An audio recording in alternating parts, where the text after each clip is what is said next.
Welcome everyone to Frontrunners Innovate, where we connect you to global leaders who are all innovating and creating positive change in the world. Today's guest is His Excellency Nawab Syed Algazi of Hyderabad, India. His Excellency is of royal and noble heritage with an extensive lineage of notable leaders that no doubt have set him up for his own leadership journey. Today, we'll learn about that journey from young entrepreneur to military and athletic prowess that he has, and on to a rich life as a philanthropist, a diplomat, and a champion for empowerment. I am your host, Mary Curiga, global business developer and CEO of Frontrunners Development, where we believe that if you connect business, you can change the world. And I am just pleased, really pleased to welcome His Excellency Nawab Syed Algazi. So welcome, sir. It is a pleasure to have you here. Thank you so much for joining us. So you are quite the individual with an incredible background that goes way deep into your teenagehood. And we want to start there. So if you'll tell us a little bit about your entrepreneurial journey. I mean, you started when you were about 16 years old. And I'm just curious about where you got the support and the mentorship for that. I mean, who starts at 16 thinking that they can just build, a business? So tell me a little bit about that. First of all, good morning to everyone in US, good evening in India, Dubai, and hello to all my Liberlanders, friends, partners, and collaborators all across the globe. I'm Syed Algazi, the Special Presidential Envoy to India and SAARC countries, Honorary Consul of the Republic of Liberland in India, and Chairperson of NF Constructions in India and Dubai, Chairman of the Royal Family Office of Hyderabad, Deccan, India, and also the founder of Braveheart Martyrs Foundation. First of all, respected Lady Mary, let me thank you, your wonderful and talented team of, frontrunners, innovative from the depth of my heart, for having me amongst the wonderful guests in your very prestigious interview and video podcast. And, now coming to your very interesting question for any young, boy of 16 who decides to take, a long unknown journey, of entrepreneurship and startup 37 years back. Must have been very difficult and unreal, and hence one needed some sort of support and mentorship. And I was lucky enough to have outstanding, able, and professional, hardworking mother who happens to be a barrister and a journalist during that time. Seeing her meet the then prime ministers, chief ministers, governors, top cricketers, and film stars of early 70s. And see her hard work day in and out, left a lasting impression, on me as a kid. And she's the reason I'm sitting in front of thousands of viewers and a very popular international host like you. And I thank my mother for this, and thanks for having me as a humble guest, my lady Mary. Well, it's good because we were just past Mother's Day. So you just gave a tribute to your mother. That was wonderful. I have to say, though, since your debut in the business world, you've really been consistent about giving back to communities, especially where you could give employment to young boys and help the economics of the community out. So where did that come from? I mean, you grew up around a lot of influential and, celebrity types of individuals. Where did the giving back piece come from for you? Actually, I must say I matured before time, due to some personal and emotional issues within my family when I was just 5 years old. And also because I have seen less privileged kids, and youngsters around me who were spreading great smiles, even for the smallest happiness they possessed. And then I was getting everything under the roof with a golden spoon in my mouth. But still, I was very unhappy and restless. And this was the time actually I decided that I have to do something on my own instead of getting a royal treatment at home. Hence I developed a germ, you can say, in my mind while I was one day practicing for a sport I loved at a nearby ground near to my place. And this was the moment when I came back home and asked my respected mother, Barrister Sadika Sultana ma'am, I call her ma'am, that I want 500 Indian bucks. That was equivalent to $67.40, you can say, to start a business on May 25th, if I remember, 1986. Was absolutely. If I You remember. remember the And I days. used to go, yes, yes. And and I used to go for my practice sessions in the best cars possible during that time, and used to see my teammates walking down kilometers, miles for hours to reach the same ground, and we all used to play together. Hence I took most of them in my strides and asked them to join my small business with whatever capacity they possessed, and whatever I could afford to offer them, which was more than they expected. I think 37 years back. That's how it all began with the love, care, and which was more than happiness. Until today, I tell you, we all are great friends and meet very often in matches, marriages, and other events. And I'm happy that each one of them have their own identity of their own today, and very happy in their lives with the family. And God bless them all. I really love them all. Really love them all. I must say, Lady Mary. Wow, that's amazing. So I kind of want to switch gears and get to the point where you're a little bit older now and you're in the army. You have a background as a cadet from Australia and the military school there in Bangalore, and it's one of the top 5 military schools in India. What was your experience at the school, and how do you think it sort of helped shape who you are today? A lot of people would credit military school with their leadership abilities. I wonder what you think. Tell you very frankly, my lady Mary, that was the best time of my life. While growing up in a boarding school in Bangalore, city of India. It was in 1979. I'm the 1979 batch of that time, and this was the time I learned the most important aspect of my life. I tell you very frankly, that was discipline. Humbleness, Yeah. and oneness, teamwork. And respect, unity, and kindness and dignity. That was very important for me at that age particular, being coming from that whatever the background I was from, and the roots of my military school background were rock solid, and I still practice that in my daily life still today. I understood long back that humanity is above any religion, caste, or creed, which is being divided in today's time in the whole world for very small and silly things like ego, power, and selfish motives, for worldly things. What I feel even today, after nearly 43 years of my military schooling, all my best batmates, seniors and juniors, who in today's time are Indian Armed Forces generals, lieutenant generals, and major generals, colonels, military secretary to the president of India, who reach great heights, respected fields, and we all organize, old boys of India, association gala dinner every year, to celebrate togetherness. One of the very, very precious moments of my life, I must say. And I remember when I was invited to my alma mater, that is military school, after 30 years as the chief guest, to address more than I think 430 cadets, if I remember, principals, administration, and staff, and in the same assembly. What was fantastic was the same assembly hall where I used to be one of the young little cadets. That was some achievement, I must say, being in my alma mater. I can never forget.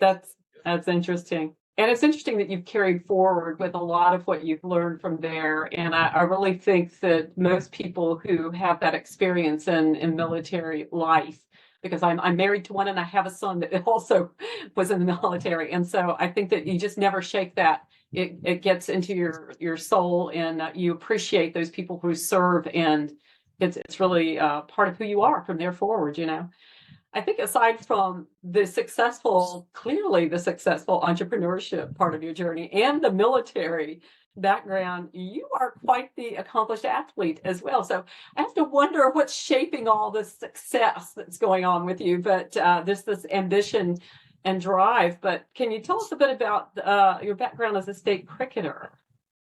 State level cricketer. That's another of my, hidden talent, you must say, if I boost myself.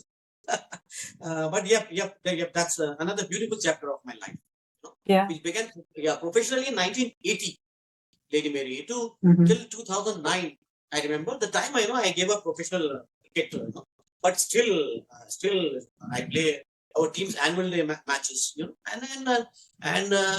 during my playing days, I rubbed shoulders and shared a dressing room and pavilion, stage, and tough ground where we play the cricket, tough ground. Mhm. And with the likes of legendary cricketers like Little Masters, Sunil Gavaskar, the names which I'll be taking, I think you will find out about them when you search on them, because being in US, you won't be knowing about cricket much. Uh-huh. I believe maybe. Yeah. So like Sunil Gavaskar, and World Cup winning captain, 1983 World Cup winning captain, Mr. Kapil Dev, and Mohinder Amarnath, Ashad Ayub, and Venkatpati Raju, and Blaster, today's little master, of India, Sachin Tendulkar, and PVS Lakshman, who played under my captaincy. I was the captain, and Shiblal Yadav, Muhammad Azharuddin, ex-captain of India, Azimuddin, Noel David, and many others who represented India, at Test, One Day, and Ranji Trophy players for decades. And I remember another year, I think in the year 1991, I was one of the organizing committee members, to conduct a charity cricket match, for the flood relief fund for my state. That was Andhra Pradesh. Right now it's Telangana. And many people, it was the first and the last time, I think, two legends of the game, Sunil Gavaskar and Sachin Tendulkar, played together on one ground at a ground called Lal Bahadur Shastri in my city, Hyderabad. And it's a historical place, in Hyderabad. And as a opening batsman who scored, 27 centuries. We call centuries, 100 is called centuries in cricket. If you so, and I'm coming up with something very special, which I will unveil during the course of our interview, I believe. And it has that was another chapter which has taught me a lot of things. Teammate, respect teammates, opposition mainly. It's not only about winning; it's about respecting your opponents. Win and lose, it's a part of any life, any game, any sports, right? So that was the wonderful thing I still enjoy, and I play it for fitness, but of course not professional. In a way that's kind of like the military, that also is part of it. It becomes a family when you're in something like that, when you get as part of a team, I like that too. So, along the way in this entrepreneurship path that you've been on, because we're kind of leading into the business side of you, there was a construction business that you started. And I think it's interesting that in your lineage, there was a great grandfather, I believe, that was very prolific in building extravagant, palaces and monuments and what have you. And so one has to wonder if that was just in the bloodline for you, and just, genetically you were predisposed to move into it. But of all the businesses that you've been involved with, that one has stuck and has stayed with you, and you continue to build with that. So what can you tell us about the projects that you're doing with the construction business, and what you aim to do with the business in the future? I must say, I have wonderfully gone back to my details I'm finding, because not everybody can know about all these things, And anyway, thank you for asking me this question. And to be, to be honest, not really, as I'm the only one in my family who started a construction business way back in 1991. Yeah, and before that, in 18th and 19th centuries, my great grandfathers built palaces, and monuments, museums, hospitals, tombs for their own self or for their daughters, and wife, but not for commercial purpose, as I do, today. I'm not an architect, not an engineer, tell you very frankly. But the bedtime stories I used to, hear from my grandmother, about the palaces and monuments her grandfathers and great grandfathers built, had great stories, history, and behind the walls, mystery, I must say, and extravagant gala, lavish events thrown by my great grandfather, which was attended, that time by the great royals of India and the British, like Lord Curzon and Duchess of Battenberg, and who had been a guest of my great grandfather. His name was Nawab Fakr ul Mulk in Hyderabad. Mention them to her, it's a wonderful, some vintage distinct, I'll tell you. Mention her to her mother, Queen Victoria, at that time. And that I think durable monarchy, I think, expressed, a wish to see them my great grandfather. But specifically, they should come as a Ethonians, it was called, and not as Indians.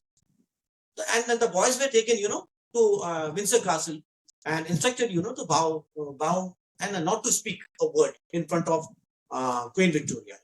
And I have heard the Queen appeared, and erect and stout, learning, on the arms of two Indian servants in gold livery, and the boys, my great grandfathers, bowed, five words rolled out of the, royal tongue. हम भी हिंदुस्तानी बोलता है. That means I also speak Hindi. Hindustani means Indian, the language. And we also speak Hindustani, she said. And the boys, my great grandfathers, three great grandfathers, bowed again, and she retired, that time. And when shortly after that, two scholars, were expelled from Eton College those days, I think. The Queen, I think, herself, arranged, my grandfather, Nawab Syed, three sons, should be taken in as a boarders, which was a rare case those days. And they brought the number of, Indian students at Eton, to five. And the two earlier ones being we have a Maharaja of Kuch Birar, it was called, and Nawab Waliuddaulah, son of Bikharul Umrah. The people who know, they will understand this, the names I'm talking about them. And, on the occasion of Victoria Jubilee, I've heard a pageant was held at Eton, and photograph of, one of the scenes shows the five Indian boys, in Indian national dress, flanked by schoolmates and consumed as heralds representing England, Scotland, and Ireland and Wales. All the stories fascinated me to a different world together and pushed my interest towards construction. And hence started my journey, of dreams, which spread to more than, with God's grace, 14 countries and counting. Touchwood, and I have many great projects up my street. Like $1 million honorary consulate, being constructed in Hyderabad, India, my city. While we speak, I always say there is no shortcut to success actually, and it's all sheer hard work. I believe particularly in that dedication. We have determination and madness, and experience has no substitute. Lady Mary, and really, I'm looking forward to collaborate with top, hotel brands to convert our 170 5 years old, with the 150 rooms Royal Heritage Palace we have in Hyderabad city, into a 5 or 7-star palace. And I would love to hear from the hotel industry, brands, or to collaborate, and partner with us for this vintage project. And I'm very excited about that palace. Converting my great grandfathers, so that they have their name etched in history, further down the line for the younger generation. That would be great if I'm able to do it. If I'm successful, but I will try my level best. How could you not be successful? Come on. I mean, look at what you've already done. That's great. Oh my goodness. Well, and speaking of success, what I love, I think, out of all the stories that I've heard about you is the war widows, the information about the war widows, and that I appreciate personally if you would kind of share a little bit of that story of Braveheart Martyrs Foundation, because as we know, there's no civilian in India who's done more for patriotic and honoring the martyrs in your country, Dubai, US, anywhere in the past 24 years, other than you. And, you're the one that they turn to when, who else would they turn to look at for patriotism and honoring martyr war heroes, especially the widows, the families, and that sort of thing. You're just kind of the one-man army for that.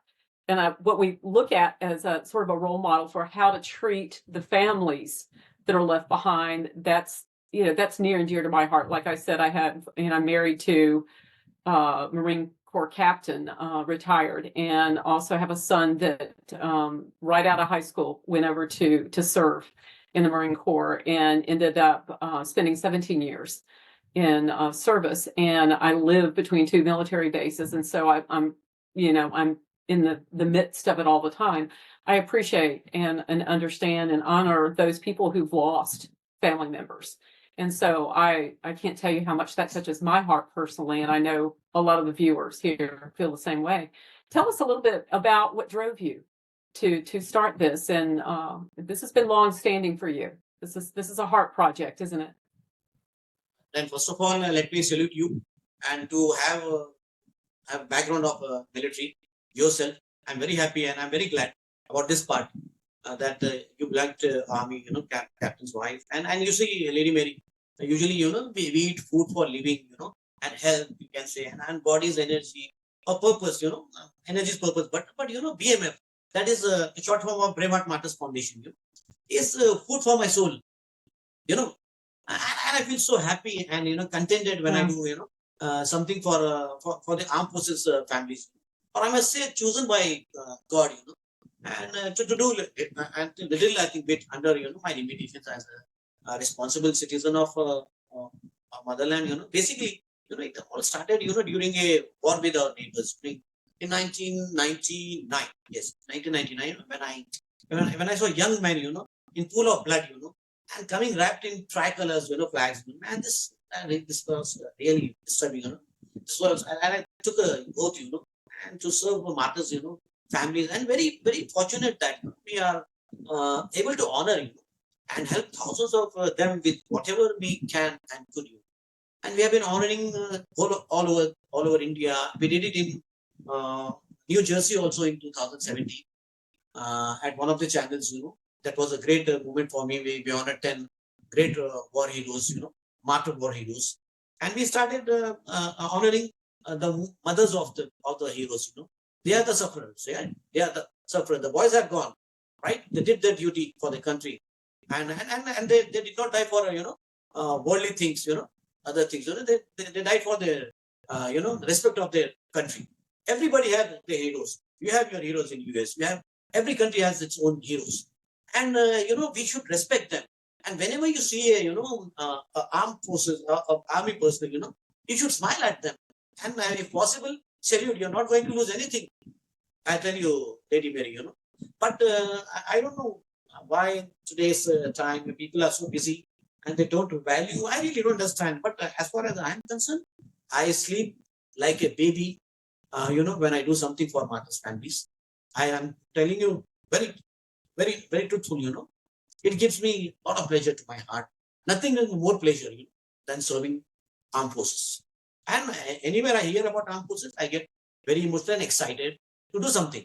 Whatever good. See, I'm not a government, I'm not a government or a prime minister or something to do greater things, But in my small way, what I have learned from my elders, my mother, my parents, grannies, I try to incorporate those things in my life and do whatever is possible. I can't say bigger things, but I keep on doing since 24 years. I'll continue to do till I'm alive.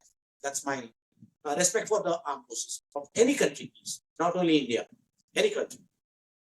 You said it to them. That's beautiful. Yeah, I could tell. There's definitely some passion there for that to continue doing that for so long, and that's just there. And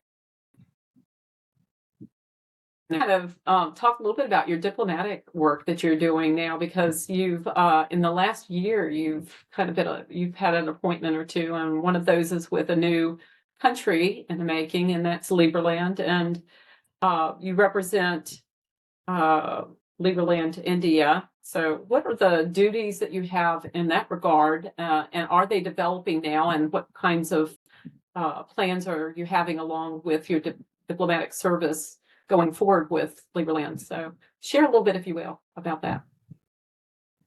You see, first of all, not it's a nine-year-old country. Not many people will be doing, but I should inform as a consul.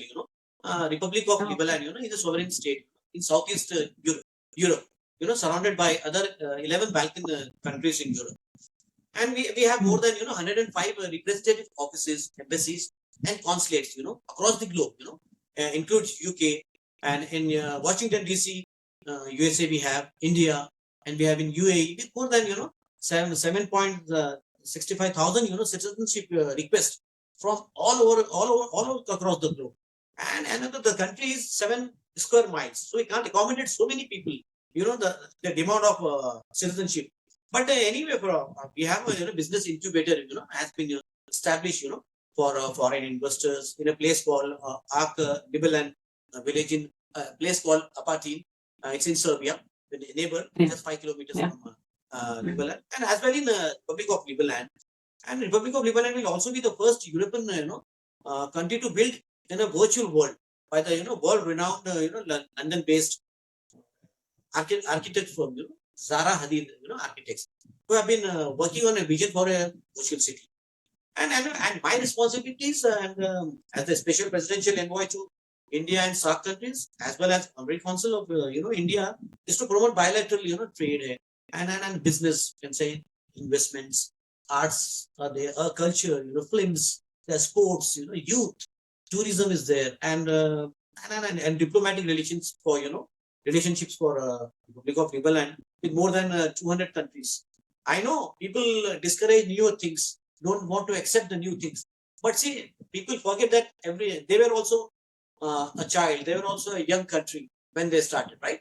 And see what after lots of struggle, where they are now, right? They are in peak. So I also have to, as a responsibility, look after the Liberland aid foundations, humanitarian, goals in Africa, Haiti, and many other. We try to do our best, and India and UAE, and other parts of the world, and also, initiating, contracts with leaders and stakeholders in India, and for, negotiating and establishing, accredited mutual beneficial diplomatic relations, and also, and promoting Liberland investment interests and goals in the Republic of India, where I'm appointed, advising the Liberland Council, cabinet, sorry, on humanitarian aid for programs in India, and developing, mobilizing supporting network and for Liberland and nationally, and initiating relevant,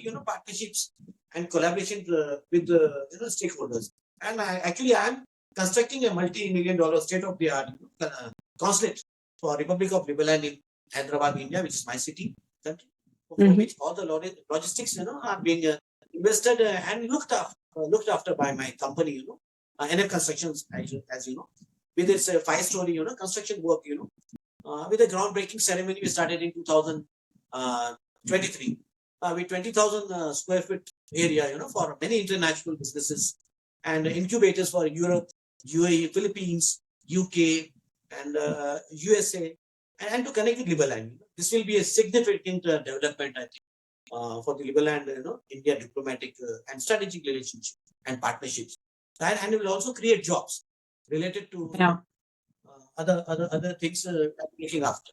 That is my responsibility as of now. It may increase, it may decrease as per my performance. Frankly, but I'm doing my best because this was I took it as a challenge. Very simple. Yes. In my life, Yes. whatever little things I done, I took it as a challenge. New country, struggle, start from the struggle, goes to those days of 16 years, struggling for small things. So that gives me a kick, to do better and do justice to my role as a whatever I've been appointed. Where is the facility that you're building again? Where are you building the It's in facility? Hyderabad. Okay, that's what I thought, that I wasn't sure. Okay, In Hyderabad city. that's gonna be something, isn't it? Yeah, Yeah, that'll be special. Okay, Yeah. very good.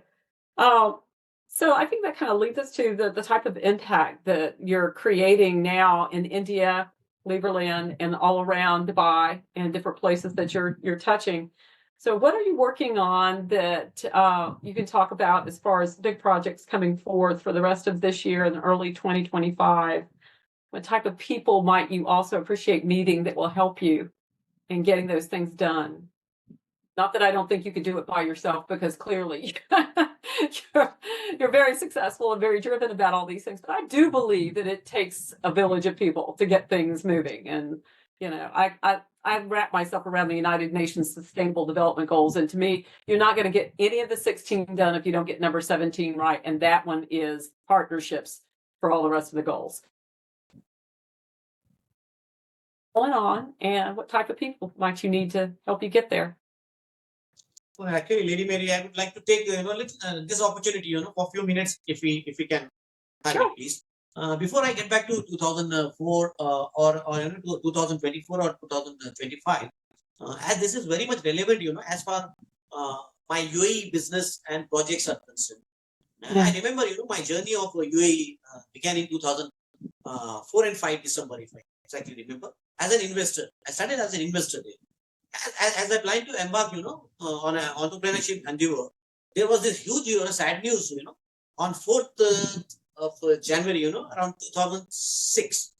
I think that His Highness, Maktoum bin Rashid Al Maktoum died, and it was a real shock for Arab world as well as me personally.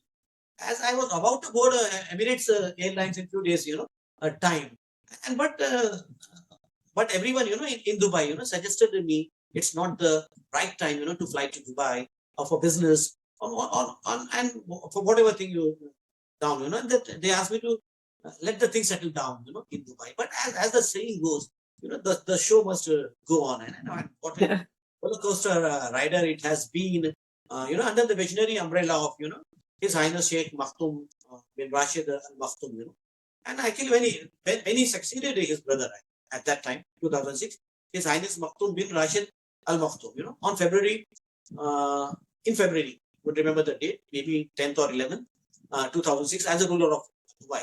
And I landed in Dubai with my wife and 6-year-old son, on exact date I remember, it was memorable for me, 13th September 2006. And I began hunting for properties as an investor. And there was only, Burj Al Arab in Dubai at that time as main attraction. And I literally, saw the Dubai develop in front of my eyes, reach great heights, step by step, and facing all the challenges, adversaries, with the flying colors, and they should be respected for what they have achieved in today's world, And Palm Jumeirah, you must have heard if you have been heard in Dubai, which is seen from the moon. Okay, this Palm Jumeirah Island, it is called, and started getting, delivered from 2006. And Burj Khalifa, at least you must be knowing, or many people will be knowing, Burj Khalifa in Dubai had just started building, in 2004 at that time. And I went to check, and found as an investor, I saw a studio, for you say 900,000 dirhams. That's UAE currency, right?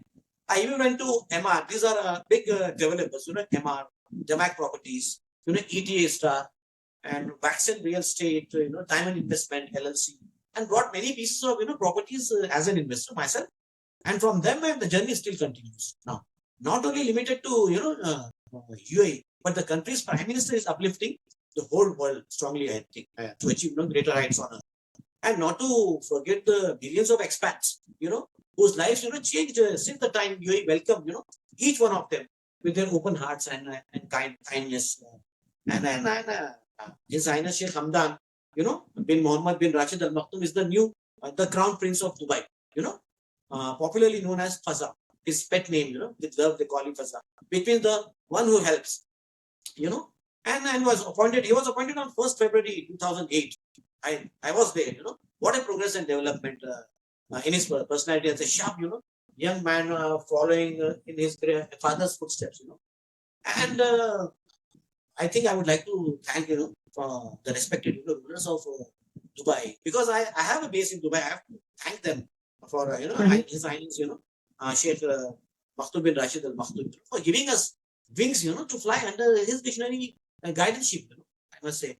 And special thanks to our dearest Faza, the Crown Prince, of Dubai, and Sheikh Hamdan bin Mohammed Rashid Al Maktoum for, checking on my details, one time on LinkedIn, and few messages exchanged and on WhatsApp, to inquire about my work with some encouraging and welcoming words and points. I remember that was very nice of him to talk to a commoner, as I said, we are commoners.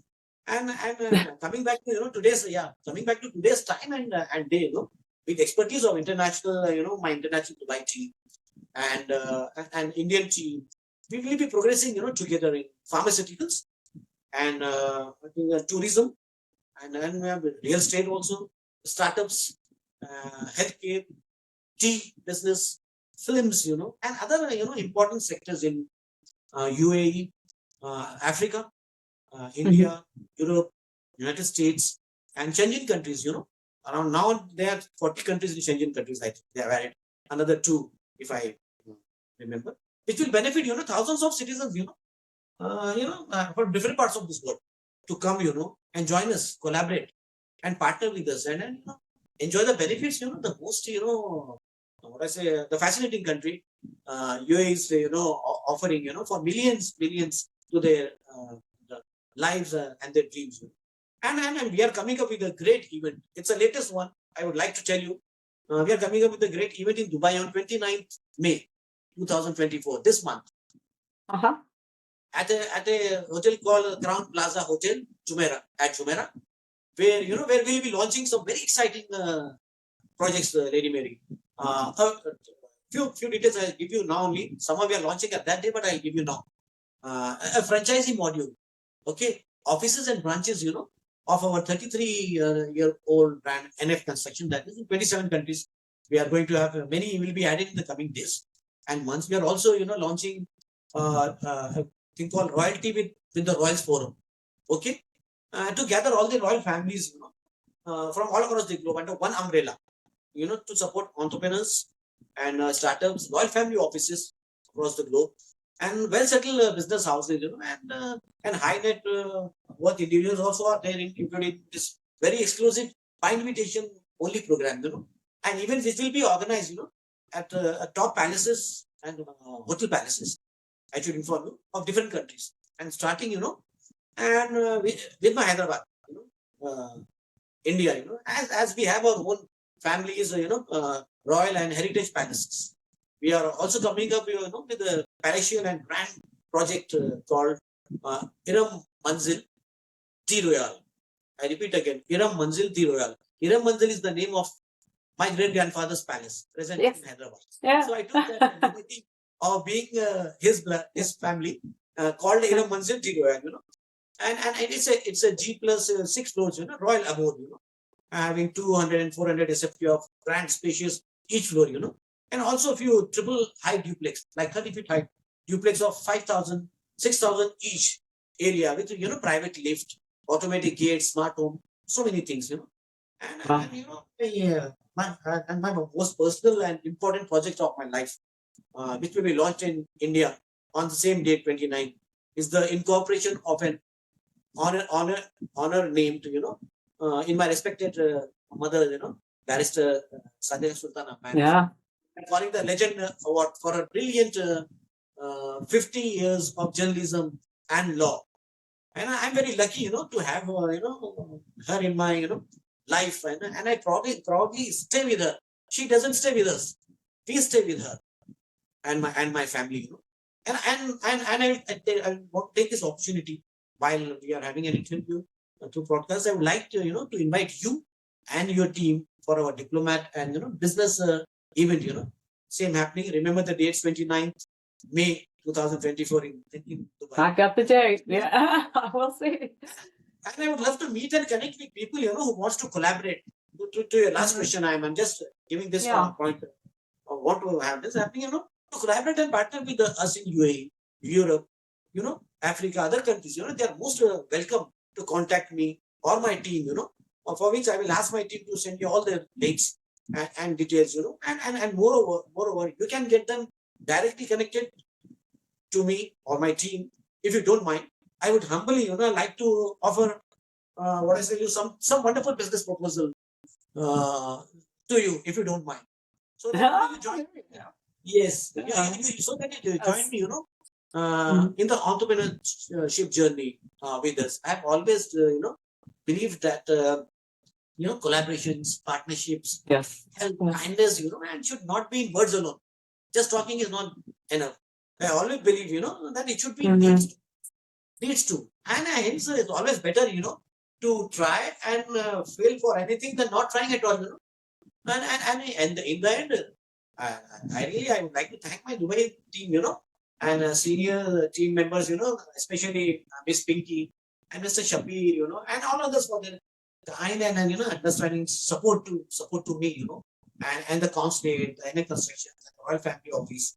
So many things. I'm thankful to so many people. I can't thank enough to each and everyone, And you can think if you want, you can, I'll ask my team or Miss Pinky to send you details.